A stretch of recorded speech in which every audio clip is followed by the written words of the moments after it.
नमस्कार, मी चेतन सावंत. स्पेशल गोष्टच्या आजच्या एपिसोडमध्ये आपणा सर्वांचं मनपूर्वक स्वागत. आज आपल्यासोबत स्पेशल गोष्टमध्ये हितगुज साधण्यासाठी आणि संवाद साधण्यासाठी खूप विशेष अशी व्यक्ती उपस्थित आहेत. त्यांना संपूर्ण महाराष्ट्र ओळखतो. त्यांची मी थोडक्यात ओळख तुम्हाला सांगतो. त्यांना ज्यावेळेला डॉक्टर बाबासाहेब आंबेडकर मराठवाडा विद्यापीठाचं नामांतराची लढाई सुरू होती, त्यावेळेला त्यांनी प्रचंड मोठा असा लाँग मार्च काढला होता. त्या लाँग मार्चची दखल आंतरराष्ट्रीय मीडियाने देखील त्यावेळेला घेतली होती. त्यामुळे त्यांना लाँग मार्च प्रणेते म्हटलं जातं. 98 साली चिमूर लोकसभा मतदारसंघातून त्यांनी लोकसभेसाठी प्रतिनिधित्व केले. खासदार म्हणून ते निवडून आले होते आणि आत्ता मागच्या टर्ममध्ये ते विधान परिषदेवर देखील गेले होते. त्यासोबतच आंबेडकरी चळवळीमध्ये मोठ्या प्रमाणावरती त्यांचं योगदान आहे. त्यांच्या पूर्ण जो सगळा संघर्ष आणि जो प्रवास आहे तो आपण त्यांच्याकडूनच जाणून घेणार आहोत आणि एक भविष्याच्या दृष्टीने तरुणाईला एक संदेश देण्याचा आपण प्रयत्न करणार आहोत. तर आज आपल्या ह्या कार्यक्रमासाठी उपस्थित आहेत प्राध्यापक doctor Jogendra Kawade sir. Sir, तुमचं स्पेशल गोष्टमध्ये मनापासून स्वागत. सर, आम्हाला तुम्हाला पहिलाच प्रश्न म्हणजे सुरुवातीपासून करायचा आहे की आंबेडकरी चळवळीमध्ये तुमचा प्रवेश नेमका झाला कसा? कसं आहे, परमपूज्य डॉक्टर बाबासाहेब आंबेडकरांची जी मानवमुक्तीची चळवळ आहे,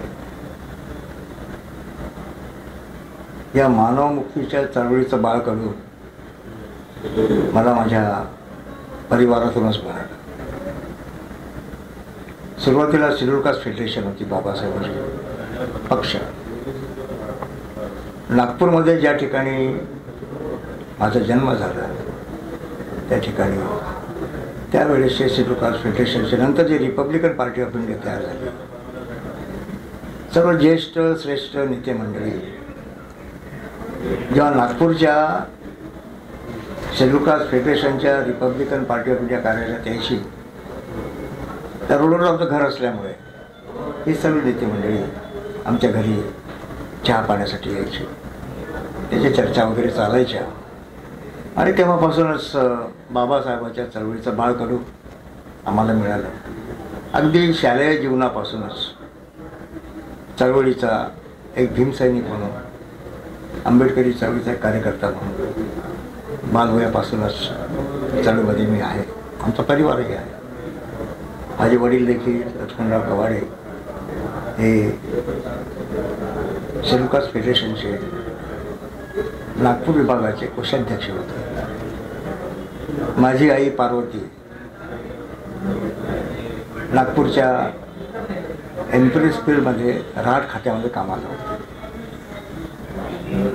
माझी आजी फुटपाथवर बसून भाजी विकायची. हे सर्व करत असताना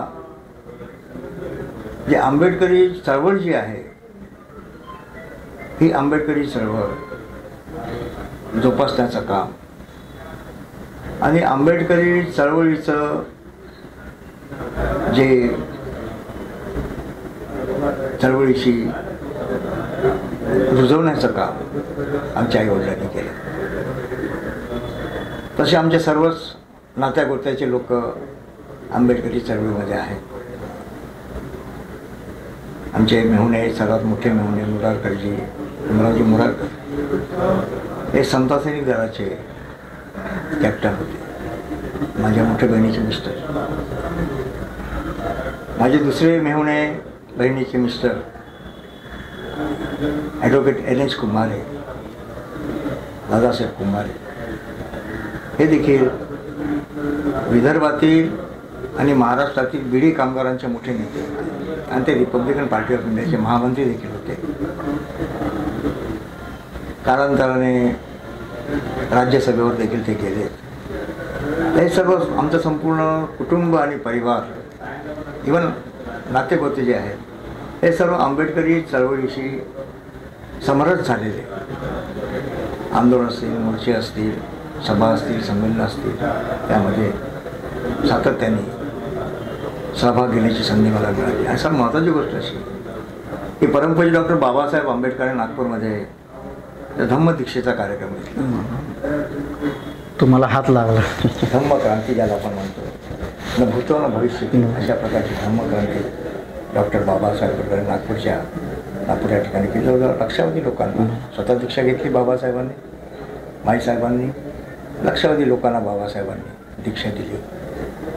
त्या दीक्षा समारंभाचा एक सैनिक म्हणून तेव्हा 8व्या वर्गात होतो मार्गदर्शन, आणि ज्या घरात आम्ही राहायचो त्याच्या पुढेच बाबासाहेबांचं वास्तव्य होतं. श्याम हॉटेल होतं, ते बाबासाहेब थांबले होते.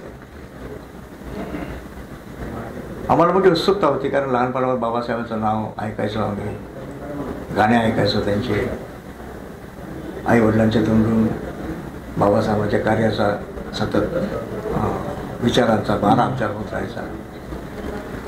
तेव्हा 14 ऑक्टोबर 1956 अशोक विजयादशमीच्या दिवशी बाबासाहेबांनी नागपूरमध्ये आगमन झालं. आमच्याच घराच्या पुढे फक्त एक रस्ता आडवा होता, पलीकडे श्याम हॉटेल, जिथे बाबासाहेबांची राहण्याची व्यवस्था करण्यात आली होती. माईसाहेब, बाबासाहेब, महास्तवी चंद्रमणीजी आणि इतर नेते मंडळी त्या ठिकाणी थांबलेले होते. बाबासाहेबांनी जेव्हा तिथे आलेत त्या उत्सुकतेपोटी, आता समता सैनिक दल मोठं होतं तिथे, बरोबर, सुरक्षेसाठी बाबासाहेब मला प्रवेशच करू देत नव्हते. मी मात्र कसंही करून बाबासाहेबांना भेटायचंच म्हणून समता सैनिक दलांच्या सुरक्षा रक्षकांना चकवून मी आतमध्ये शिरलो. बरं. बाबासाहेब उतरले होते खाली, आणि बाबासाहेबांच्या पायाला हात लावला, त्यांनी डोक्यावर हात ठेवला. ही माझ्या जीवनातील एक अत्यंत मौलिक, अविस्मरणीय अशा प्रकारची घटना आहे. आणि जेव्हा दीक्षाभूमीवर हा कार्यक्रम झाला तेव्हा दीक्षाभूमीचा स्वयंसेवक म्हणून मी त्या ठिकाणी माझ्यासोबत सहकारी वगैरे सर्व आम्ही 8व्या वर्गाचे 9व्या वर्गाची पोरं. हा जो इतिहास आहे. आणि मग जेव्हा शालेय जीवन संपवून जेव्हा आम्ही माध्यमिक शाळेमध्ये आलो तेव्हा रिपब्लिकन विद्यार्थी फेडरेशन ही आमची संघटना होती, विद्यार्थ्यांची मोठी प्रभावी संघटना होती. नागपूर विद्यापीठाच्या निवडणुका वगैरे लढवायचो आम्ही, मोठं सक्रिय होतो मी त्या ठिकाणी. रिपब्लिकन विद्यार्थी फेडरेशनच्या माध्यमातून विद्यार्थ्यांचे अनेक प्रश्न, विशेषतः मागासवर्गीय विद्यार्थ्यांचे अनेक प्रश्न सोडवण्यासाठी आम्ही सातत्याने आंदोलन करत होतो. त्या आंदोलनात देखील माझा आणि माझ्या परिवाराचा देखील पुढे सहभाग असायचा. ही जी परंपरा आमच्या परिवारामध्ये आहे, आंबेडकरी चळवळीची परंपरा, म्हणजे माझे आजोबा झगूजी कवाडे हे बाबासाहेबांच्या चळवळीमध्ये, माझे आईवडील दुसरी पिढी तेही बाबासाहेबांच्या चळवळीमध्ये, माझी पिढी ही बाबासाहेब चळवळीमध्ये, तिसरी पिढी माझी, चौथी पिढी जयदीपच्या रूपानं, जयदीप कवाडच्या रूपानं, हेही बाबासाहेब चळवळीमध्ये. आता 6वी पिढी माझ्या ज्या नात आहेत,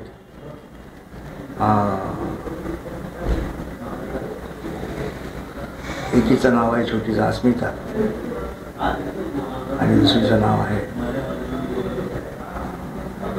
या दोन्ही आज त्या चळवळीमध्ये, म्हणजे कुठेही सभा संमेलन मोर्चे असले की आमच्या दोन्ही नात आमच्यासोबत असतात. हे सर्व चळवळीची पार्श्वभूमी. आम्ही बघा भाग्यवान समजतो की बाबासाहेबांच्या चळवळीचा संपूर्ण परिवार बाबासाहेबांच्या चळवळीशी एकरूप होऊन गेला होता. नागपूरच्या एम्प्रेस मिलचं मोठं आंदोलन झालं कामगारांचं, गिरडी कामगारांचं. आणि आता गिरडी कामगार असल्यामुळे माझ्या आईला देखील इतरांसोबत अटक करण्यात आली. तेव्हा माझ्या आईच्या सोबत नागपूर जेलमध्ये मी होतो लहानपणी. आईसोबत तुम्ही जेलमध्ये होता? आता 4-5 दिवसांनी सुटका झाली. ही चळवळीचं जे बाळकडून म्हणालो हे बालपणापासून आम्हाला मिळालं. नंतर सामाजिक परिवर्तनाचं, सम्यक सामाजिक परिवर्तन व्हावं ही बाबासाहेबांची इच्छा होती, अपेक्षा. आणि मी जेव्हा M.Com झालो तेव्हा ज्या दीक्षाभूमीवर बाबासाहेबांनी धर्मक्रांती केली त्या ठिकाणी डॉक्टर बाबासाहेब आंबेडकर स्मारक समितीच्या वतीने कॉलेज उभारण्यात आलं, degree college, arts, commerce, science. मी पोस्ट ग्रॅज्युएट झाल्यानंतर अशा अनेक ठिकाणी अनेक ठिकाणी मला ऑफर आले होते, सेल टॅक्समध्ये इकडे तिकडे सगळीकडे. पण माझं ध्येय होतं की मी प्राध्यापक झालो पाहिजे, म्हणजे शिक्षक झालो शासकीय नोकरीची देखील संधी होती. होती. माझं सेल टॅक्समध्ये माझं सिलेक्शनही झालं होतं. बरं. मी गेलो, इंटरव्ह्यू झाला, मुंबईत आलो होतो मी सेल टॅक्स अधिक ऑफिसरच्या पदासाठी. पण शेवटी एकच इच्छा होती, शिक्षक आणि प्राध्यापक व्हायचं. ते कशासाठी? का दीक्षाभूमीवरच्या डॉक्टर बाबासाहेब आंबेडकर महाविद्यालयामध्ये सिनियर कॉलेजमध्ये प्राध्यापक व्हावं आणि येणारी आमची तरुण पिढी जी आहे, विद्यार्थी जे आहेत, त्यांना अभ्यासासोबतच बाबासाहेब आंबेडकरांचा हा क्रांतिकारी विचार आमच्या विद्यार्थ्यांच्या मनामध्ये रुजवावा, हे माझं ध्येय होतं. आणि मग मी काय करायचो, ज्या ज्या वर्गावर माझे तास असायचे, शनिवारच्या दिवशी आठवड्यातून एक दिवस शनिवारी प्रत्येक वर्गामध्ये मी फक्त बाबासाहेब फुले शाहू हे शिकवायचो, त्याचे विचार असे. आणि आता मी अर्थशास्त्र शिकवायचो. आता अर्थशास्त्रामध्ये बाबासाहेबांनी किती मौलिक योगदान केले. ज्या डिग्र्या बाबासाहेबांच्या फक्त अर्थशास्त्राच्या डिग्र्या आहेत सर, पदवीजय मिळाल्या. एक महान अर्थशास्त्राचा बाबासाहेब होते. शेतकऱ्यांचे प्रश्न असतील, जलसिंचनाचे प्रश्न असतील, विद्युत निर्मितीचे प्रश्न असतील, ही भारतीय अर्थव्यवस्था जी आहे ही कृषीप्रधान अर्थव्यवस्था आहे. आणि कृषीप्रधान अर्थव्यवस्था मजबूत कशी होईल आणि शेतकऱ्यांना त्यांचा न्याय हक्क कसा मिळेल, याचं धोरण बाबासाहेबांनी सांगितलं. राज्यघटनेत शेतकऱ्याचं बाबासाहेब तरतूद केलेली आहे. कोणत्याही अर्थशास्त्राच्या पुस्तकामध्ये एवढा मोठा अर्थशास्त्राचा बाबासाहेब, ॲडॉम स्मिथ असतील, अर्थशास्त्रज्ञ आहेत, सेलिग्मन असतील, पण कोणत्याही भारतीय अर्थशास्त्राच्या पुस्तकामध्ये कुठेही बाबासाहेबांचा उल्लेख नाही. रिव्हर व्हॅली प्रोजेक्ट, ज्याला मल्टीपर्पज रिव्हर व्हॅली प्रोजेक्ट, बहुउद्देशीय नदी खोरे योजना, ही संकल्पना कोणाची आहे? ही बाबासाहेबांची संकल्पना. केंद्रामध्ये नेहरूजीच्या मंत्रिमंडळ असताना त्यांनी दामोदर व्हॅली कॉर्पोरेशन, अमेरिकेच्या धर्तीवर जेव्ही कॉर्पोरेशन होतं तिथे, त्यांनी दामोदर व्हॅली कॉर्पोरेशन स्थापना केली. भाकरनगर धरण आहे, दामोदर व्हॅली कॉर्पोरेशन आहे. म्हणजे पुरामुळे शेती उद्ध्वस्त होते, जलजीवन विस्कळीत होऊन जातं, ते थांबवण्यासाठी म्हणजे बहुउद्देशीय, म्हणजे जलसिंचनाची सोय, मासेमारीची सोय, जलवाहतुकीची सोय, विद्युत निर्मितीची सोय, जलविद्युत ज्याला आपण म्हणतो, हे वेगवेगळ्या उद्देश, अनेक उद्देश साध्य करणारी बहुउद्देशीय नदी खोरे योजना, मल्टीपर्पज रिव्हर व्हॅली योजना, ही बाबासाहेबांची संकल्पना. अलीकडे नदी जोड प्रकल्पाची घोषणा केली जाते. सरकार म्हणते की अगदी गंगेपासून तर साऊथपर्यंत जोडलं पाहिजे. ही संकल्पना बाबासाहेबांची संकल्पना. म्हणजे वाया जाणारं पाणी कसं वळवायचं, उत्तरेतल्या ज्या तीव्र उताराच्या नद्या त्या खालच्या दक्षिणेपर्यंतच्या नद्याला कसं जोडायचं, ही नदी जोड प्रकल्प जो आहे ही संकल्पना मूळ बाबासाहेबांचीच. ही पण भारतीय अर्थशास्त्राच्या कोणत्याही पुस्तकामध्ये बाबाचा साधा उल्लेख देखील नाही आहे. रुपयाचं मूल्य, हिल्टनिंग कमिशन भारतामध्ये आलं. त्या हिल्टनिंग कमिशनला भारतीय रुपयाचं मूल्य ठरवायचं होतं. हिल्टनिंग कमिशन जेव्हा आलं तेव्हा बाबासाहेब आमंत्रित करण्यात आलं. हिल्टनिंग कमिशनच्या सदस्याच्या प्रत्येक हातामध्ये बाबासाहेबांचा ग्रंथ होता, कोणता? Problem of rupee.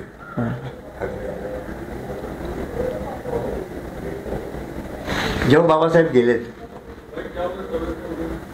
तेव्हा सदस्यांनी स्वागत केलं. बाबासाहेब म्हणाले, आपल्या हातात जी पुस्तकं आहेत ते मीच लिहिले, त्याचा लेखक मीच आहे, प्रॉब्लेम ऑफ रुपी. त्यातून मग रिझर्व्ह बँकेची निर्मिती झाली. पण कुठेही आमच्या देशामध्ये जे अर्थशास्त्र शिकवलं जातं विद्यापीठामध्ये, कॉलेजेसमध्ये, कुठेही बाबासाहेब साधा उल्लेख देखील नाही. पण मी विद्यार्थ्यांना शिकवताना बाबासाहेबांचं अर्थशास्त्राचं कसं योगदान आहे, मग ते रिव्हर व्हॅली प्रोजेक्ट असेल, जलशिरा सोयी असतील, शेतकऱ्यांचं हे तर सब डिव्हिजन फ्रॅगमेंटेशन, शेतीचं विभाजन, त्याला फ्रॅगमेंटेशन आपण म्हणतो, तुकडीकरण आणि तुकडेकरण. विभाजन म्हणजे एका शेतीचे 2 तुकडे करणं. आता होतं आमच्याकडे पद्धती कशी आहे, एका घरात 4 भाऊ असतील, बापाची जमीन असेल 10 एकर, तर ते वाटून घेतील आपल्याला. पण एक तुकडा 10 एकराचा इकडे आहे, 10 एकराचा दुसरीकडे आहे, तर प्रत्येक शेतामध्ये त्यांचे तुकडे करायचे. तर असे फ्रॅगमेंटेड छोटे छोटे, म्हणजे बैलाचं आऊत देखील फिरू शकणार नाही अशा प्रकारचे तुकडे जमिनीचे व्हायचे. म्हणून बाबासाहेबांनी हे शेतीचं जे विभाजन आहे आणि फ्रॅगमेंटेशन आहे हे थांबवण्यासाठी सामूहिक शेतीची संकल्पना आहे. बरोबर. सामूहिक शेती. तुमचा विषय कोणता होता सर? मी कॉमर्स फॅकल्टीला. Commerce faculty. कॉमर्स फॅकल्टीमध्ये अर्थशास्त्र शिकवायचं, अकाउंटन्सी. किती वर्ष तुम्ही साधारणतः? 25 वर्ष. 25 वर्ष तुम्ही प्राध्यापक म्हणून काम केलं 30 वर्ष त्याच कॉलेजमध्ये? त्याच कॉलेज. बरं. मग तुमचं हे सगळं शिक्षकी पेशा चालू होता, परंतु मग तुम्ही प्रत्यक्ष राजकारणात किंवा प्रत्यक्ष कसं काय मग पुढे? कसं आहे ते, हे सर्व करत असताना म्हणजे विद्यार्थ्यांना कसं घडवायचं, फुले, शाहू, डॉक्टर बाबासाहेब आंबेडकरांच्या विचाराचा विद्यार्थी तरुण कसा तयार व्हायचा हे तर करतच होतो. आणि विद्यार्थ्याचे देखील फार चांगला प्रतिसाद मिळायचा. म्हणजे फक्त दलित समाजाचे विद्यार्थी नाही, तर बहुजन समाजाचे विद्यार्थी देखील त्याच्यामध्ये ही जाणीव निर्माण व्हायची. बाबासाहेबांच्या विचाराची जाणीव निर्माण, ते मोठं स्वागत करायचे. त्याला आश्चर्य वाटतं, सर हे पुस्तकातही आहे. मी सांगतो ना, म्हटलं रेफर करा, पुस्तकाचे रेफर द्यायचं, अमुक पुस्तक रेफर करा, तमुक पुस्तक रेफर करा. फक्त अभ्यासापुरतं पुस्तक नाही, तर या संबंधित जे काही पुस्तकं ते रेफर करायचं मी विद्यार्थ्यांना सांगत होतो. रेफरन्स बुक करून असे विद्यार्थी घडत गेले. आता काय झालं, कॉलेजमध्ये असताना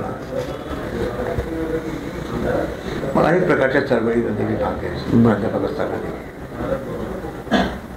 आणि त्यातूनच दिल्लीमध्ये बौद्धांच्या आंदोलन, रिपब्लिकन पार्टी ऑफ इंडियाचे अध्यक्ष, मला वाटतं 76 साली काहीतरी, 76 माननीय रासू गवई साहेब, कार्याध्यक्ष साऊथ इंडियाचे, कर्नाटकचे, साऊथ इंडियाचे होते ते. आणि आमचे मी म्हणले ॲडव्होकेट दादासाहेब कृपा जे खासदार होते, हे तिघेही आमची नेते मंडळी आम्हाला उपोषणावर बसले. बूट क्लबवर 5-6 दिवस झाले, कोणी दखल घ्यायला तयार नाही. कारण काय होतं, उपोषणावर बसण्याचं, उपोषणावर बसण्याच्या आधी मोरारजी देसाई देशाचे प्रधानमंत्री होते जनता दलाचे. आमचं शिष्टमंडळ, आमच्या नेत्याचं शिष्टमंडळ भेटायला गेले बौद्धांच्या सवलतीची मागणी करण्यासाठी. त्या इतकं उद्धटपणे उत्तर दिलं, बौद्धांना देखील अनुसूचित जातीच्या सवलती मिळाल्या पाहिजे. बरोबर. धर्मपरिवर्तन झालं, आर्थिक विपणा तशीच आहे आमची, गरिबी तशीच आहे. त्या अनुसूचित जातीला ज्या प्रकारच्या आरक्षण सवलती मिळतात त्या नवदीक्षित बौद्धांना देखील मिळायला पाहिजे, ही मागणी घेऊन तत्कालीन प्रधानमंत्री मोरारजी देसाईकडे गेले. मोरारजी देसाईंनी काय उत्तर द्यावं, निवेदन दिल्यानंतर तुम्हाला कोणी सांगितलं बौद्ध व्हायला, असं अत्यंत उद्धटपणे उत्तर मोरारजी देसाईंनी आमच्या नेत्यांना दिलं. आणि मग नेत्यांनी बहिष्कार टाकला बैठकीवर, लगेच बाहेर आले आणि पक्की आंदोलनाची घोषणा केली. देशव्यापी आंदोलन झालं. ही 6 दिवस चाललंय. नेत्यांची प्रकृती ढासळत चालली. मग आम्ही दिल्लीमध्ये प्रचंड मोर्चा काढला नेत्यावर दबाव आणण्यासाठी. तुमच्या आयुष्यात तो कदाचित पहिलाच मोर्चा. आमच्या नेत्यांनी उपोषण सोडलं पाहिजे, बचेगे तो लढेगे, बरोबर, ही भूमिका घेऊन 6 दिवस झाले. त्याची प्रकृती ढासळत चाललेली. इंदिराजी भेटायला येऊन गेल्या होत्या इंदिराजी त्यावेळेस. विरोधी पक्षामध्ये होत्या त्या भेटा अनेक नेते मंडळी भेटायला, विविध पक्षाचे नेते मंडळी भेटायला गेले. प्रचंड विराट मोर्चा आम्ही काढला आणि त्या मोर्चावर मी नेत्यावर आम्ही दबाव आणला, काही कारण उपोषण सोडा. बरं. 7 दिवस होऊन गेले, प्रकृती ढासळली. मग मोर्चा जेव्हा काढला, आम्ही बोट क्लबला जेव्हा गेलो, 11 मोर्चा होता, पोलिसांनी लाठीहल्ला केला, जवळजवळ 1000 लोकांना अटक केली. बरं. आणि दिल्लीच्या तिहाड जेलमध्ये आम्हाला बंद केलं. ही पहिली आमची जेल यात्रा. ही माझी दाढी तिथेच वाढली तेव्हापासून. बरं. त्यानंतरपासून म्हणजे त्या आंदोलनाने हा लूक दिला. आम्ही 14 दिवस तिहाड जेलमध्ये होतो. बरं. माझ्यासोबत अनेक जवळजवळ 500-600 कार्यकर्ते तिहाड जेलमध्ये होते. बरोबर. ते 22-23 वय असेल साधारण त्यावेळेला तुमचं? नाही तरी 30 वर्ष असेल.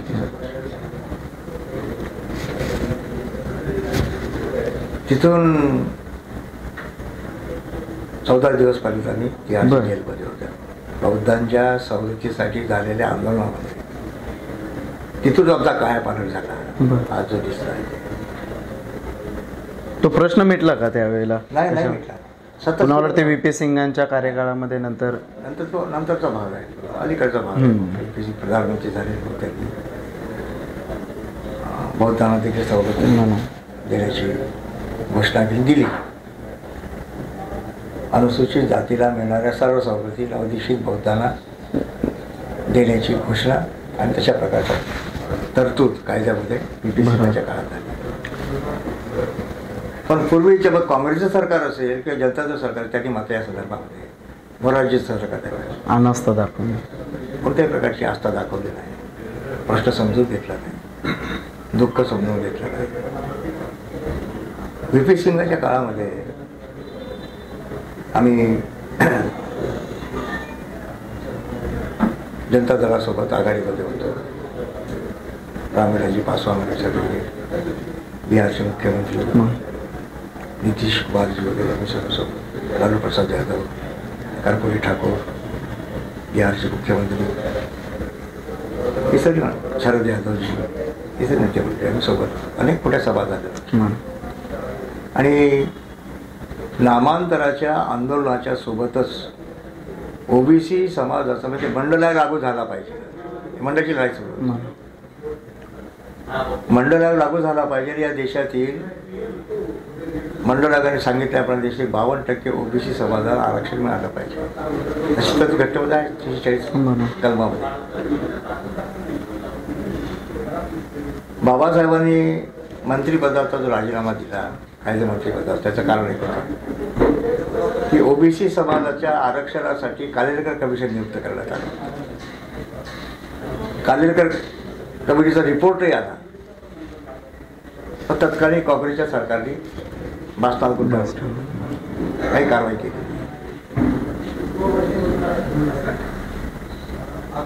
ही 52% OBC समाज आमचा देशातला. म्हणजे माझं आंदोलन तर सुरू होतं. आम्ही अनेक मोठमोठ्या रॅल्या केल्यात आम्ही दिल्लीच्या बोटलावर आत्ताचं नेत्यांनी मिळून. त्यामध्ये मी प्रॉमिनंट होतो. बरं. रामविलास पासवान, चौधरी चरण सिंग, कर्पूरी ठाकूर, VP मौर्य, शरद यादव, नितीश कुमारजी, ही सगळी मंडळी मोठमोठ्या रॅलीज आम्ही केल्या, पण काही झालं नाही. शेवटी मग जेव्हा VP सिंगाचं सरकार आलं, त्यांनी मात्र प्रश्न मंडळ आयोगाचा प्रश्न उचलून धरला आणि OBC समाजाला आरक्षण दिलं. मोठी म्हणजे बघा,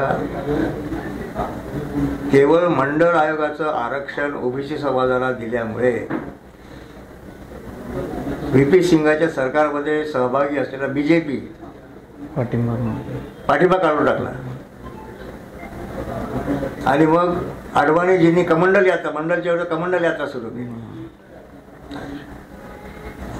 आज OBC बद्दल बोलणारी मंडळी जेव्हा OBC दुश्मन होती या सर्व, पण VP सिंगाला मानावं लागेल की आपल्या प्रधानमंत्री पदाचा बळी देऊन या देशातील 52% ओबीसी समाजाला आरक्षणाचा हक्क मिळवून दिला. बरोबर. ही मोठी उपलब्धी. बरोबर.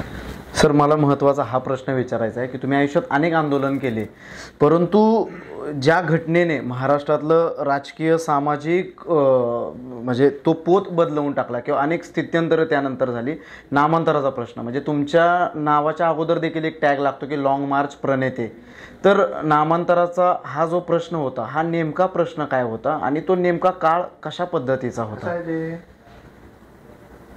27 जुलै 1978 महाराष्ट्राच्या विधिमंडळाने मराठवाडा विद्यापीठाला डॉक्टर बाबासाहेब आंबेडकरांचं नाव देण्याचा प्रस्ताव एकमताने मंजूर केला. कोणी विरोध केला नाही. ज्या दिवशी हा ठराव विधिमंडळात संमत झाला त्याच दिवशी रात्रीपासून मराठवाडा पेटवण्याचं काम सुरू. जातीयवादी शक्तीने आणि मराठवाड्यातील आमच्या बौद्ध समाजाला, दलित समाजाला जाळपोळ करणं, मारहाण करणं, बलात्कार करणं, कत्तली करणं, अत्यंत अमानुष अशा प्रकारचे सतत 11 दिवस मराठवाडा पेटत होता.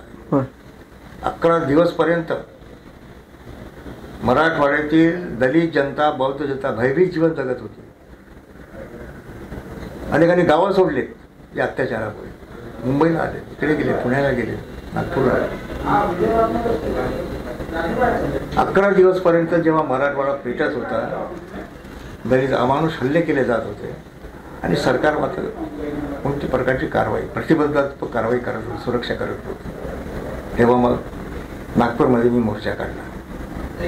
मराठवाड्यातील दलितांवर अत्याचार थांबलेच पाहिजे आणि विद्यापीठाला बाबासाहेब नाव मिळालंच पाहिजे यासाठी आम्ही मोर्चा काढला. नागपूरला प्रचंड विराट कॉलेजमधूनच काढला. कॉलेजच्या विद्यार्थ्यांना घेऊन प्रचंड मोठा मोर्चा. एक मोर्चा नागपूर दीक्षाभूमी घाला माझ्या नेतृत्वामध्ये आणि एक मोर्चा उत्तर नागपुरात होते, PWS कॉलेज. हजारो तरुण, बाया, माणसं, छोटी छोटी लेकर मोर्चा. ऐतिहासिक मोर्चा, अभूतपूर्व मोर्चा. कुठे? कलेक्टर कचेरी. हा मोर्चा भाषण झालेला मोर्चा संपला. कलेक्टर महोदयांना निवेदन वगैरे दिलं आमच्या प्रतिनिधिमंडळाने आणि मोर्चाच्या परतायला लागला तेव्हा काही कारण नसताना, कोणत्याही प्रकारची पूर्वसूचना न देताना लाठी हल्ला दिला करता डायरेक्ट गोळीबाराचा आदेश पोलिसांनी. तर आमच्या 15 दिवसांची शहीद झाली त्या गोळीबारामध्ये. 4 ऑगस्ट 1980 मध्ये शहीद झाले. 1979 मध्ये.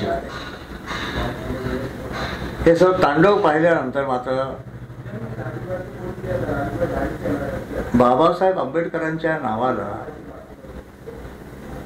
ज्या डॉक्टर बाबासाहेब आंबेडकरांना कोलंबिया विद्यापीठाने जगातील सर्वश्रेष्ठ विद्वान घोषित केलं, त्यांच्या कर्तबगारीनं प्रभावित होऊन कोलंबिया विद्यापीठ बाबासाहेबांचा पुतळा बसवण्यात आला. सर्व जगाने ज्यांच्या विद्वत्तेचं कौतुक केलं, विद्येचं अभिवादन केलं, इथे आमचे कद्रू लोक, कद्रू प्रवृत्तीचे, जातीय प्रवृत्तीचे लोक, जातीवादाची बुरसटलेली मंडळी बाबासाहेबांना विरोध करतात. संविधानाचा शिल्पकार, राष्ट्र घडवण्याचं काम त्यांनी केलं, त्याच्या नावावर विरोध केला जातो. ही बाब अत्यंत असह्य अशा प्रकारची. लाठी हल्ला झाला, गोळीबार झाला नागपूरच्या मोर्चावर. ज्या दिवशी गोळीबार झाला म्हणजे रक्त सांडलं नागपूरमध्ये आणि मराठवाड्याची अक्षांत झाली. नागपूरच्या भीमसैनिकांच्या मोर्चावर जो पोलिसांनी गोळीबार केला त्याच्या आमच्या भीमसैनिक रक्त सांडलं नागपूरमध्ये आणि मराठा त्या दिवशी शांत झाला. त्यावेळेला दंगल थांबली तिथे. मला प्रश्न पडतो की मराठवाड्यामध्ये 11 दिवस मराठवाडा पेटत होता, दलितांची दैन्यावस्था होती, अत्याचार सुरू होते, बलात्कार सुरू होते, मारकाट सुरू होते. सरकारने कुठे लाठीहल्ला केला नाही पोलिसांना मराठवाड्यामध्ये दलितांच्या संरक्षणासाठी, बौद्धांच्या संरक्षणासाठी. पण केवळ नागपूरमध्ये मोर्चा काढला, तिथे सरळ गोळीबार केला. हे बघा ना सरकारची वागणूक कशी आहे. म्हणजे दलितांचं आंदोलन कसं दडपून टाकायचं, चिरडून टाकायचं हा त्यांचा प्रयत्न. पण तिथे आंबेडकरी जनता भरडली जात होती, मारली जात होती, पेटवली जात होती, घरादाराची रांगोळी सुरू होती. तिथे मात्र पोलिसांनी कुठेही गोळीबार केला नाही, लाठीला केला नाही, दलिताला आणि मग ते सर्व चित्र पाहिल्यानंतर माझ्या मला असं काही निर्माण झालं. आणि इन द मीन टाईम 1972 आम्ही एक साप्ताहिक सुरू केलं, साप्ताहिक जयवीर. आमचे सहकारी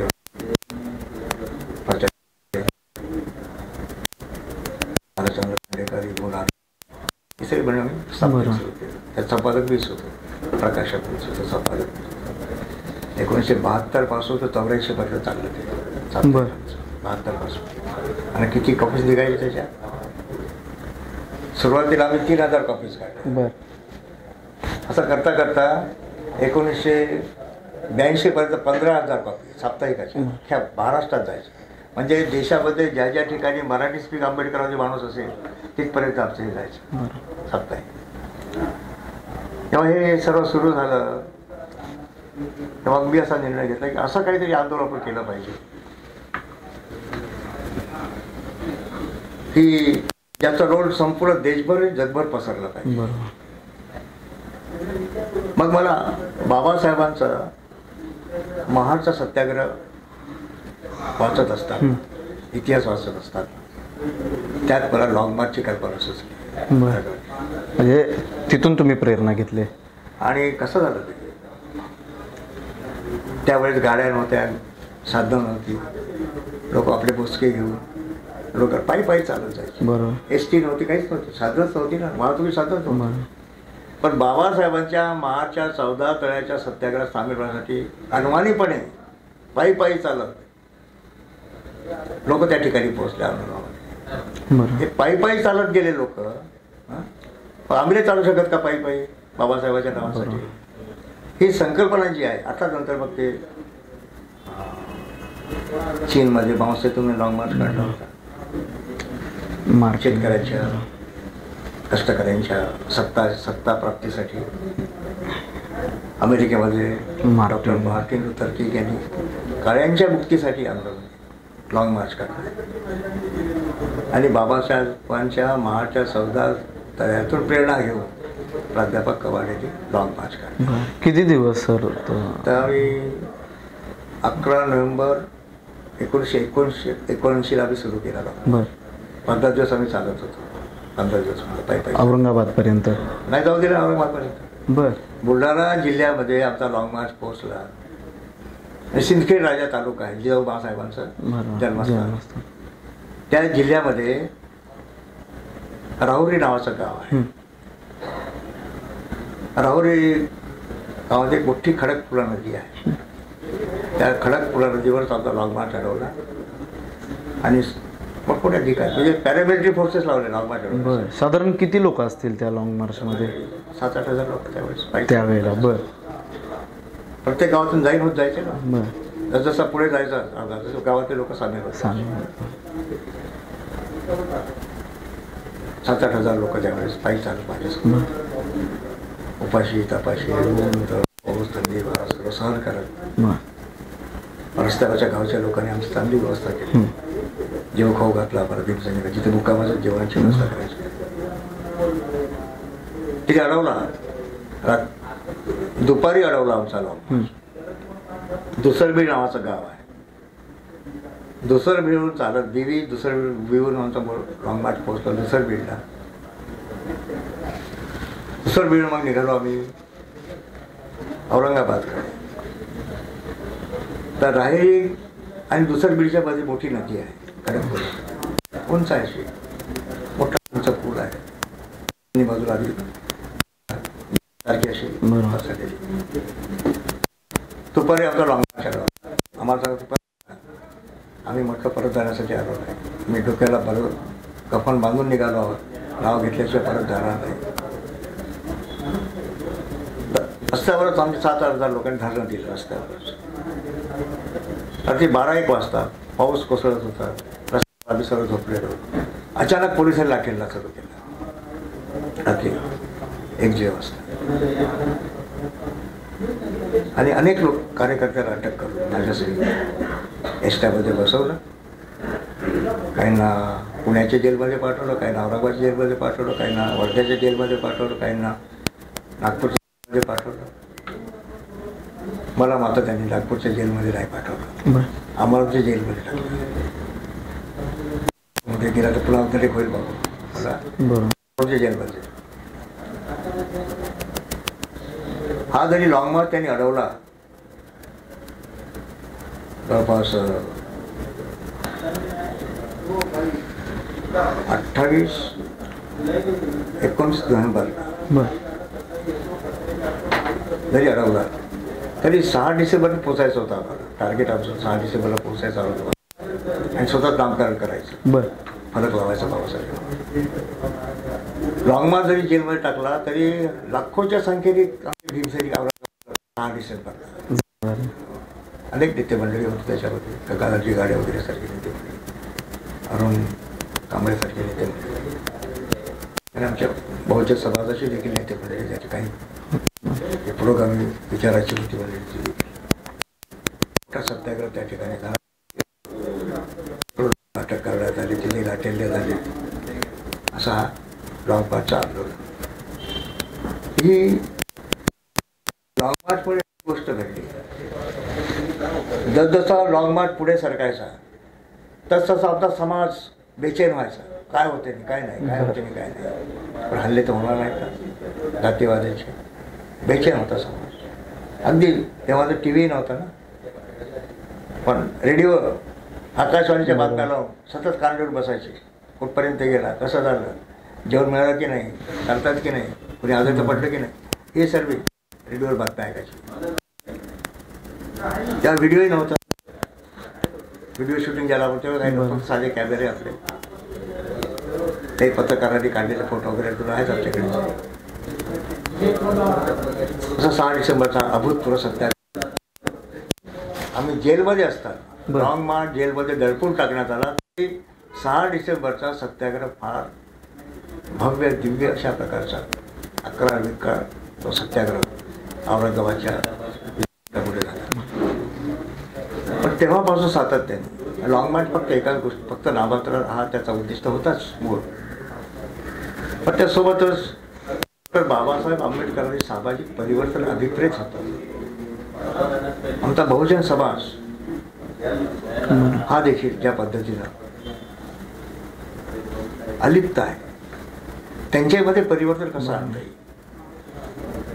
आमचा ओबीसी समाज, आमच्या या आंदोलनामध्ये आमचा अल्पसंख्याक गोष्टी समाज मोठ्या संख्येमध्ये सहभागी होता, आदिवासी समाज सहभागी होता. तरी ज्या देशामध्ये राष्ट्रनिर्मात्या डॉक्टर बाबासाहेब आंबेडकर नावाला विरोध केला जातो तो देश बनवण्याच्या लायकीचा आहे की नाही, हे लिटमस टेस्ट. बरोबर. आणि सर्वात महत्वाचं काळ्यांच्या मुक्तीसाठी मार्टर तर की लॉंग मार्च काढला, मुक्तीसाठी होता. बरोबर. माओसे तुमने लॉंग मार्च काढला शेतकऱ्यांची, गरिबांची सत्ता, कामगारांची सत्ता प्रस्थापित करण्यासाठी. पण आमच्याकडे काय कशासाठी चाललं होतं? कोणत्याही प्रकारचा भौतिक प्रलोभन नसताना, कोणत्याही प्रकारचा भौतिक लाभ अपेक्षा न करता केवळ एका बाबासाहेबांच्या नावासाठी, लोकशाहीचा सन्मान करण्यासाठी, लोकशाहीची मूल्ये साबूत राहिली पाहिजे.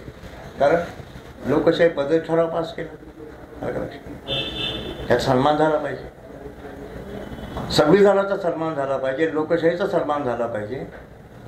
आणि जी मूल्य बाबासाहेबांनी राज्यघटनेच्या माध्यमातून देशामध्ये रुजवण्याचा प्रयत्न केला, समता, स्वातंत्र्य, बंधुता, सामाजिक न्याय, या मूल्याची प्रतिष्ठापना झाली पाहिजे. म्हणजे कोणत्याही प्रकारचा भौतिक लाभाची अपेक्षा न ठेवता एवढा मोठा समाज संपूर्ण एकवटलेला असताना जीवाचा रान करतो, जीवाची बाजी लावतो, शहीद होतो, मरतो.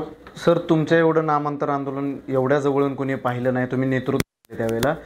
काय सांगाल तुम्ही की म्हणजे त्यावेळेचं तत्कालीन राजकीय नेतृत्वाचं वर्तन कशा प्रकारचं होतं? आणि खास करून शरद पवारांबद्दल दोन्ही बाजूनी म्हटलं जातं की त्यांनी नामविस्तार करण्यात मदत केली किंवा त्यांच्या विरोधात देखील म्हटलं जातं. तर नेमकी सत्यस्थिती काय? कसं आहे ते, रिपब्लिकन जनता आमच्या आंदोलनात सहभागी होती. तत्कालीन रिपब्लिक पाहिजे तिची साथ काही केली नाही. पण मला असं वाटत होतं, माझी अपेक्षा अशी होती की शेवटी जेव्हा लॉंग मार्च औरंगाबादला पोहोचेल कमीत कमी तेव्हा तरी रिपब्लिकन गट एकत्र येतील आणि आंदोलनात सहभागी होतील अपेक्षा. रिपब्लिकन जनता सहभागी झाली, काही काही ठिकाणी ते सहभागी झाले, त्यांच्या पद्धतीने केलं. त्याला दोष देण्यात काही अर्थ नाही. आंदोलन आमचं होतं, जनतेचं होतं, आणि त्याच्यामुळे शरद पवार तेव्हा मुख्यमंत्री होते. आम्ही दिल्लीमध्ये मोर्चे काढले. बर. इंदिराजी जेव्हा प्रधानमंत्री होत्या तेव्हा दिल्लीमध्ये कमीत कमी 50-60 हजाराचा मोर्चा घेऊन गेलो मी. अरे बापरे. दिल्लीच्या बोट क्लबवर नामांतरासाठी आणि मंडल आयोगासाठी. आग्र्यापासून दिल्लीपर्यंत पैदल मार्च काढला, मुक्ती मोर्चा, आग्र्यापासून दिल्लीपर्यंत. आणि आग्र्यापासून दिल्लीपर्यंत आम्ही जेव्हा दिल्लीला पोहोचलो तेव्हा दिल्लीच्या लोकांनी प्रचंड म्हणजे अभूतपूर्व स्वागत केलं आमचं. आंबेडकर भवनला आम्ही थांबलो होतो दिल्लीच्या. तिथून बापानगर नावाची एक वस्ती आहे, करोलबाग बापानगर. तिथे आमच्या या मोर्चाचा स्वागत समारंभ ठेवला. खासदार श्यामसुंदर त्या विभागाचे खासदार, त्यांच्या अध्यक्षाने आमचा स्वागत समारंभ ठेवला. आंबेडकर भवन पासून स्वागताच्या मंचापर्यंत जवळजवळ 2-3 किलोमीटर करोलबाग. मला इतकं गायवर अजून आठवलं की गायवरून येतं की आमच्या भीमसैनिकांना ज्या रस्त्याने जात्या रस्त्यावर अशी गुलाबाच्या पाकळ्या अंथरलेल्या आहेत. आंबेडकर भवन पासून तर करोलबाग इथे बापानगरला आमच्या सभापतीच्या मंचापर्यंत पायी चालत गेलो. गुलाबाच्या पातळीवर असं स्वागत केलं. अशी विराट सभा झाली त्या ठिकाणी. तेव्हा दलित मुक्ती सेना होतं, हे सर्व जे सांगतो दलित मुक्ती सेना, दलित लिबरेशन आर्मी. प्रचंड सभा झाली. सभा संपल्यानंतर चौधरी श्यामसुंदर जे खासदार होते त्यांनी नंतर आम्ही चहा पाण्याच्या घरी जेव्हा गेलो तेव्हा त्याने सांगितलं, प्रोफेसर साहब बोले हमारे दिल्ली में आज का आपका जो स्वागत हुआ बाबा साहब के बाद किसी का नहीं हुआ. बाबा साहब का स्वागत जो हुआ था हमारे करोलबाग दिल्ली में, ये दूसरा स्वागत है कि आपका स्वागत दिल्ली के लोगों ने किया.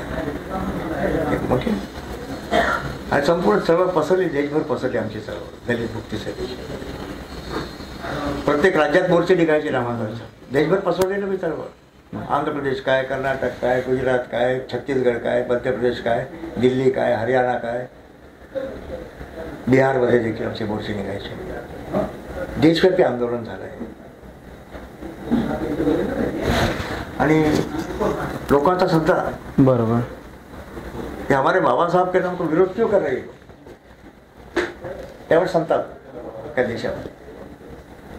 विदेशातील मीडियाने देखील आमच्या दखल घेतली. दखल घेतली. हे सर्व झालं. आणि महाराष्ट्रात शरद पवार महाराष्ट्रात आणि देशात ज्या ज्या ठिकाणी माझ्या विराट सभा झाल्या मला थोडं आक्रमक बोलायचं होतं. म्हणजे त्यावेळेस माझी भाषणं ज्यांनी ऐकली आज देखील ते विसरले नाही आहेत. ती आक्रमकता, तो जोश, तो विद्वेष, ही आक्रमकता मी जनतेत निर्माण केली.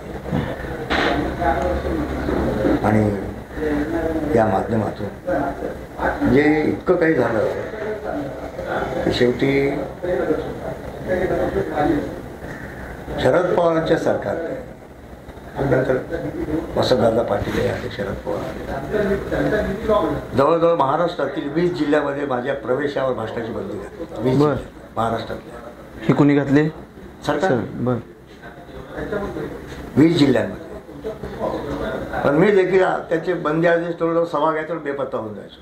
पाहता अलग अलग लोकांनी पाहिलं सर्व हे अलग अलग. तेही 20 जिल्ह्यामध्ये 26 जानेवारीला आम्ही मोर्चा ठेवला औरंगाबाद. औरंगाबादच्या बंदीचा आदेश जारी केला कलेक्टर. आमच्या औरंगाबादचे कार्यकर्ते कोर्टामध्ये गेले, बंदी आदेश हटवा. कोर्टामध्ये गेल्यानंतर आमच्या कार्यकर्त्यांच्या वकिलांनी जे काही सगळं सांगितलं होतं, आता इतक्या सभा झाल्या, कुठे दंगल नाही झाली, गडबड नाही झाली, गोंधळ नाही झाला, मग बंदी का घालता तुम्ही त्यांच्यावर? ठीक आहे, त्यांच्या भाषणावर बंदी घाला, पण ते येण्यावर बंदी कसं आहे, असं काय म्हणतात तुम्ही? तर सरकारी वकिलांनी सांगितलं की त्यांच्या भाषणात ते दिसले तरी लोक पेटून उठतात. अध्यापक कवाडे दिसले तरी लोक पेटून उठतात. मग त्यांनी बंदी आदेश कायम ठेवला.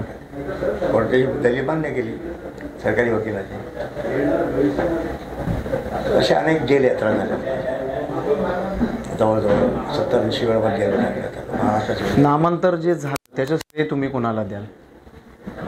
बघा, नामांतराच्या आंदोलनामध्ये आमचा सर टार्गेट होता शरद पवार. आणि मी भाषणामधून सांगायचो की नामांतर जर कोणी करणार असेल तर शरद पवारच करू शकतात, अलग अलग, हे मी सांगायचं. शेवटी आंदोलनाचा असा म्हणजे बघ, तुम्हाला मोतीराम कांबळे, जनार्दन मोहन, कित्येक भीमसैनिक शहीद झाले. आमचा तो नांदेडचा गौतम वाघमारे स्वतःला पेटवून घेतला. बुलढाण्याच्या आमच्या एका तरुणीनं विषप्राशन केला. अपमान थांबत नाही बाबासाहेब, म्हणजे तिथेही तसंच झालं. भंडारा जिल्ह्यामध्ये सुहासिनी बनसोड, प्रतिभा तायडे, असे कित्येक लोक शहीद झाले बाबासाहेब. आणि आमचा गौतम वाघमारे तर स्वतःचं चिता स्वतः रचली. गौतम वाघमारे नांदेडचा चितेवर जाऊन बसला, स्वतः चिता पेटवली. आता थोडं चटका जरी लागला तर आपल्याला कसं होतं, चाल नाही, पण पेटत असताना तो घोषणा काय द्यायचा, मराठवाडा विद्यापीठाला बाबासाहेबांना मिळालंच पाहिजे. पेटत असताना तशीच राग झाली त्याची. आणि त्यामुळे आणखी जास्त आंदोलन पेट घेतला. शेवटी शरद पवार बैठक बोलवली मुंबईमध्ये. सर्वांनी त्यांची, फक्त मला बाकी सर्व बोलवलं, मला सोडून. बैठक झाली आणि मग निर्णय घेतला शरद सरकार. त्याला नामविस्तार नामांतर नव्हतं, नामविस्तार. डॉक्टर बाबासाहेब आंबेडकर मराठवाडा विद्यापीठ आपली मागणीचीच होती ना, ठराव तसंच केला होता. 14 जानेवारी 1994 नामांतराची घोषणा केली. मराठवाडा विद्यापीठाला डॉक्टर बाबासाहेब आंबेडकर नाव मिळालं. केवळ महाराष्ट्रातीलच नाही, संपूर्ण देश विदेशाची जनता आनंदित झाली. प्रश्न आहे तो की बाबासाहेबाच्या नावासाठी इतकी आमच्या दिनसरी कुर्बानी द्यावी लागली. तुम्हाला म्हणा, श्रेय कोणाला देता? ज्या भीमसैनिकांनी रक्ताचा दान, प्राणाचा बोल दिला, जे शहीद झाले, खस्ता काढल्यात, 16 वर्षापर्यंत खस्ता काढल्या, यात्रा सहन केल्या, बरबाद झाल्या, त्यांना श्रेय आहे त्याबद्दल. बरोबर, आम्ही निमित्त मात्र आहोत, श्रेय त्यांचं आहे. म्हणजे आंबेडकरी जनतेच्या त्यागातून, बलिदानातून, कुर्बानीतून नामांतराचा सूर्य उगवला आणि मराठवाडा विद्यापीठाला बाबासाहेबांचं नाव दिलं. अगदी बरोबर, ही मोठी उपलब्धी आहे. आणि दृष्टिकोन तेव्हा आम्ही काही राजकीय नव्हतो, दलित मुक्तीसेना सामाजिक संघटना होती. अन्य अत्याचाराविरुद्ध लढायचं, भांडायचं हे सगळं करत होतो. रिपब्लिकन पक्षाचं ऐक्य झालं तर आम्हाला बरं विलीन व्हायला भाग पाडलं. दलित मुक्तीसेना रिपब्लिकेत विलीन झाली, ऐक्य झालं, ऐक्य तुटलं, पुन्हा ऐक्य झालं. काँग्रेससोबत आघाडी झाली रिपब्लिकन पक्षाची, आम्ही 4 खासदार निवडून गेलो. तोच प्रश्न मला विचारायचा की तुम्ही ऐक्याच्या वेळेला आंबेडकरी 4 नेते लोकसभेमध्ये गेले, परंतु त्याच्यानंतर कधीच तसं यश मिळू शकलं नाही. रिपब्लिकन पक्षाचं ऐक्य झालं, आम्ही सर्व स्वामी झालो. आम्ही म्हणालो आम्ही सामाजिक काम करणारे लोक आहोत. आम्हाला सामाजिक काम तुमची संघटना म्हणून, तुमची एक विंग म्हणून आम्हाला काम करू द्या भीमसैनिकांना. नाही आम्ही तुम्हाला सामील व्हावं. आम्हाला दलित पॅन्थरला, दलित सेनेला विलीन करून टाकावं लागतं. आणि इन द मेन टाईम हाजी मस्तानला सोबत घेऊन मी दलित मुस्लिम आणि सुरक्षा महासंघ निर्माण केला. त्याचा हेतू नामांतराचाच होता. बर. सामाजिक हेतू ही तेव्हा मला राजकीय प्रवास सुरू झाला. इच्छा नसताना ऐक्यात दलित मुक्तीचा दलित मुस्लिम सुरक्षा महासंघ विलीन करून टाकला. त्यामध्ये हाजी मस्तान ऐक्यामध्ये ते जे हाजी मस्तान जे होते त्यांचा देखील हेतू नामांतराच्या आंदोलनात ते देखील होते. सामील करून घेतलं. बर. दलित मुस्लिम अल्पसंख्याक सुरक्षा महासंघ निर्माण केला. हाजी मस्तान त्या सामील झाले. त्याला अध्यक्ष केलं. बर. हाजी मस्तान आणि जवळ 4 वर्ष आमचं आंदोलन झालं त्याची नामांतरासाठी. आणि दलित अल्पसंख्याक एकजूट झाली पाहिजे जातीवादी शक्तींना बसत बसवण्यासाठी हा त्यामागचा हेतू. ती विलीन झाल्यानंतर मग आमचा राजकीय प्रवास सुरू झाला. दुर्दैवानं पुन्हा मग ते झाले ऐक्य मोडकळी झालं. पुण्यामध्ये काँग्रेस पक्षाचं ऐक्य झालं 95 मध्ये. काँग्रेससोबत आमच्या पक्षाची रिपब्लिकन पार्टी आघाडी झाली. त्या आघाडीमध्ये रिपब्लिकन पक्षासाठी काँग्रेसची 4 जागा सोडल्या.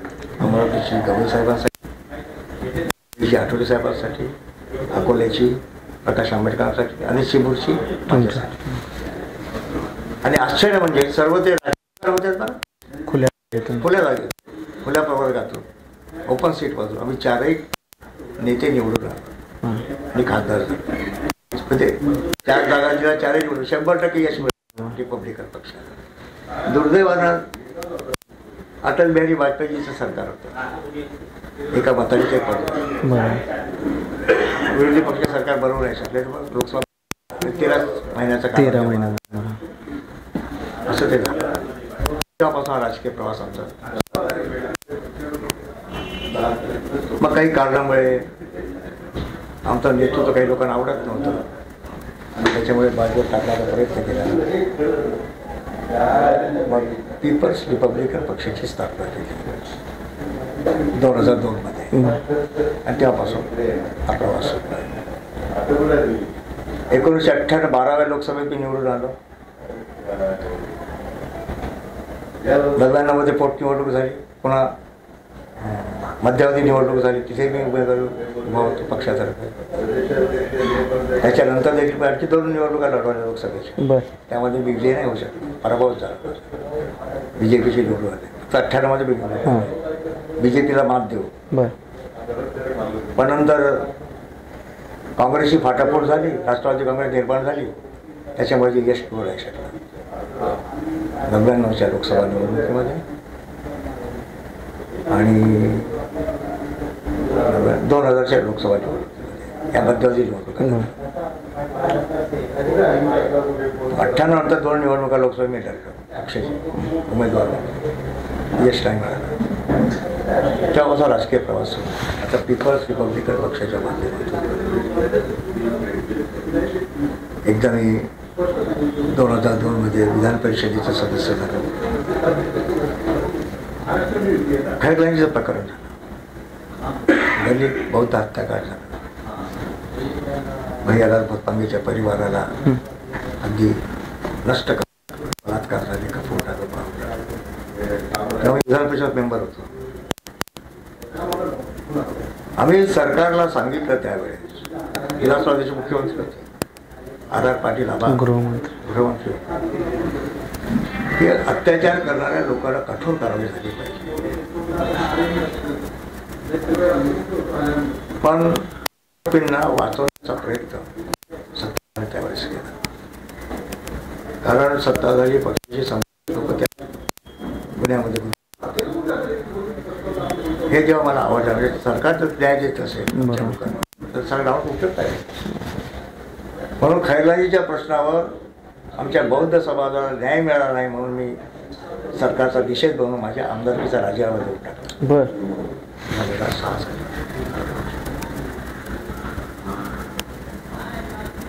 त्यानंतर पुन्हा आंदोलन सुरूच होतं.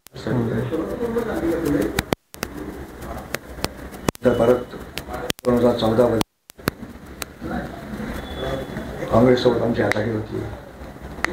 त्यांनी मग मला विधान परिषदेचा सदस्य म्हणून त्यांनी संधी दिली. पीपल्स रिपब्लिकन म्हणजे दोन्ही वेळेस रिपब्लिकन पक्षाचा एक मात्र आमदार मी होतो. बर. आलं का? कोणी विधानसभेतही नव्हतं, कोणी विधान परिषद एक मात्र मी रिपब्लिकन विधिमंडळाचा एक मात्र सदस्य. रिपब्लिकन आमदार म्हणून मी काम केलं. ती होतं आता संपली माझी. तो त्यालाच मला जोडून मुलाखतीच्या शेवटाकडे यायचं आहे. पुन्हा एकदा पीपल्स रिपब्लिकन पार्टी आणि प्राध्यापक डॉक्टर जोगेंद्र कवाडे सर यांचं नाव चर्चेत येण्याचं कारण म्हणजे सध्या त्यांनी महाराष्ट्राचे मुख्यमंत्री एकनाथ शिंदे साहेबांसोबत युती करून शिवशक्ती भीमशक्ती असा नारा देत नुकतीच त्यांनी युती केली. तर त्या युतीचं नेमकं कारण काँग्रेस भारतीय राष्ट्रीय काँग्रेसच्या आघाडीमध्ये आमचा पक्ष होता. भारतीय राष्ट्रीय काँग्रेसची आघाडी राष्ट्रवादी सगळे आणायचं, राष्ट्रवादी काँग्रेस राष्ट्रवादी सगळं काम होतं. जेव्हा शिवसेना आणि भाजपाची फारकत झाली तेव्हा आमच्या काँग्रेस राष्ट्रवादी काँग्रेसचे मित्र पक्ष आम्ही होतो. आमचा पीपल्स रिपब्लिकन पक्ष, अबू आझमीचा समाजवादी पक्ष, कपिल पाटलांचा शिक्षक भारती, राजू शेट्टीची स्वागत शेतकरी संघटना, आम्ही सर्व एकत्र आमची मिटिंग होतो. त्याच्यात काय करायचं, पहिला माणूस मी होतो. एक चांगली संधी आली आहे, तुम्ही शिवसेनेला सोबत घेऊन सरकार बनवा. लेखी निवेदन दिलं, शरद पवारांना दिलं, पृथ्वीराज चव्हाणांना दिलं, अशोक चव्हाणांना दिलं, सोनियाजींना पत्र पाठवलं की आघाडी करू टाका, सरकार बनवा. म्हणून तेव्हा विकास आघाडीचं सरकार, सरकार म्हणजे तिथेच पक्षाचं सरकार. ठीक आहे, चांगली गोष्ट आहे. म्हणजे सत्तेमध्ये सहभाग जरी मिळाला नाही तरी कमी, सत्तेचा थोडाफार वाटा तर मित्रपक्ष द्यायला पाहिजे. असा आरोप आहे की त्यांनी दिला नाही ना. 2.5 वर्ष सरकार चाललं ना. ठीक आहे, मंत्री तुम्ही आहात, सरकार तुमचं आहे, पण सरकार बनवण्यासाठी जी मदत आम्ही मित्र पक्षाने केली त्या मित्र पक्षाला सत्तेमधला काही तर वाटा दिला पाहिजे. ही उपेक्षा, मित्र पक्षांची जी उपेक्षा झाली त्याच्यामुळे शेवटी निर्णय असा घेतला की ही मंडळी फक्त वापरून घेतात, जेव्हा देण्याचा प्रश्न तेव्हा मात्र गप्प राहतात, काही करत नाही. त्यामुळे आमच्या पक्षाने निर्णय घेतला यापुढे काँग्रेससोबत आघाडी करायची नाही. आघाडी बाहेर पडलो, नवीन मित्रपक्ष शोधायचा होता आम्हाला, राजकीय मित्रपक्ष. मग ही उद्धव ठाकरेचं सरकार गेलं आणि एकनाथजी शिंदे सरकार आलं.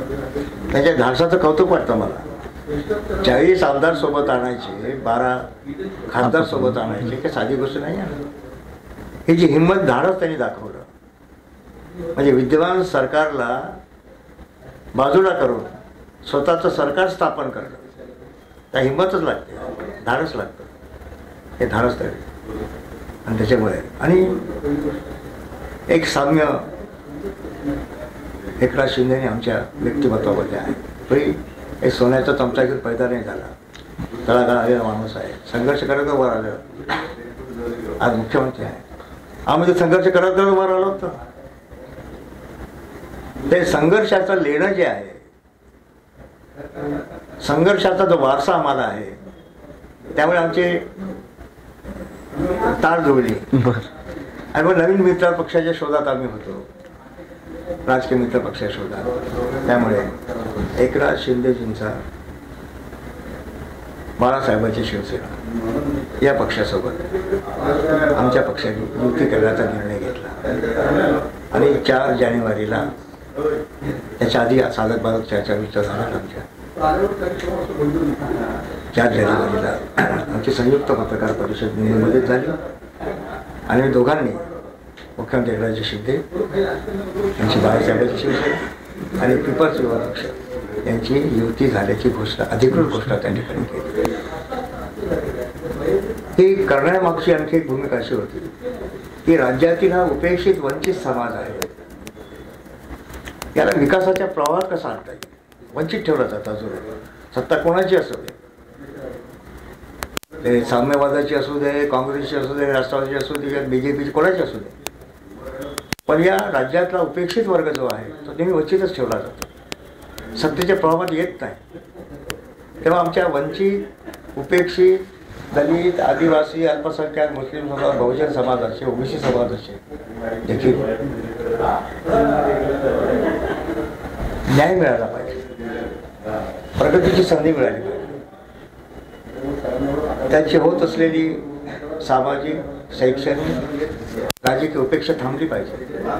तर आज आपल्यासोबत प्राध्यापक डॉक्टर जोगेंद्र कवाडे सर यांनी अगदी वेळात वेळ काढून या सगळ्या धकाधकीच्या वेळातून आपल्यासोबत हितगुज साधलं, संवाद साधला.